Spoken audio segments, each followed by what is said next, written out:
Hello बच्चों। यहाँ question में दिया है two identical uniform solid spherical ball A and B of mass M each clear है placed on the fixed wedge as shown in the figure. Ball B is kept at rest and it is just released before the two ball collides. मतलब समझो, ball ए यहाँ पे नीचे आएगी और B के साथ जैसे कोलिजन करने वाली है हम बी को रिलीज कर देंगे। क्यों? अगर हम बी को पकड़ के रखेंगे तो एक एक्सटर्नल इंपल्स होगा जिसकी वजह से कहानियां और चेंज होंगी। Clear? Ball A rolls down without slipping on the incline plane and collides elastically with the ball B. ठीक है। The kinetic energy of A just after collision. Clear है? तो अब समझो यहाँ बात को। सबसे पहले जब ए को हमने रिलीज किया होगा, जब वो बी पे लड़ने वाली होगी तो इसके पास ट्रांसलेशनल काइनेटिक एनर्जी भी होगी और रोटेशनल भी होगी। कोलिजन हेड ऑन है और इलास्टिक है, मासेस बराबर है। तो जैसे ही कोलिजन होगा तो जो ट्रांसलेशनल वेलोसिटी होगी वो तो इंटरचेंज हो जाएगी। मतलब अब ए के पास जो भी एनर्जी बचेगी वो केवल और केवल रोटेशनल वाली बचेगी। क्या मेरी बात आप समझ पाए?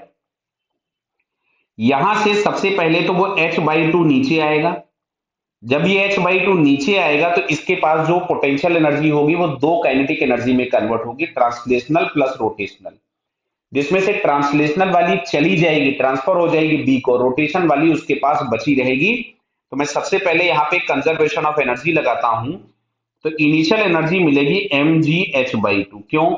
ये पूरा h दिया था, उसमें से अगर हम h/2 माइनस कर देंगे तो नीचे आएगा केवल और केवल h/2 is equals to half M V square plus half I omega square. Clear है भाई? तो यहां से हालांकि हो सकता है कहीं इस पे रेशियो वगैरह डायरेक्टली देके आपको निकाल दे, बट मैं आपको पूरा सॉल्व करके दिखाता हूं। तो half M V square plus I के नाम पे हो जाएगा 2/5 mr स्क्वायर। और प्योर रोलिंग बोला है तो ओमेगा की जगह पे v/r, तो ये v²/r² हो गया ओमेगा स्क्वायर। क्लियर? ये हम लोगों के पास आ रहा है mgh/2। तो एक काम करते हैं, सारे टू यहां से कैंसिल कर देते हैं। क्लियर है? और सारे m कैंसिल कर देते हैं। तो यहां से हम लोगों के पास आ रहा है G H is equal to V square plus 2v²/5। Clear है बेटा? तो एक काम करते हैं, इसमें से हम एलसीएम ले लेते हैं।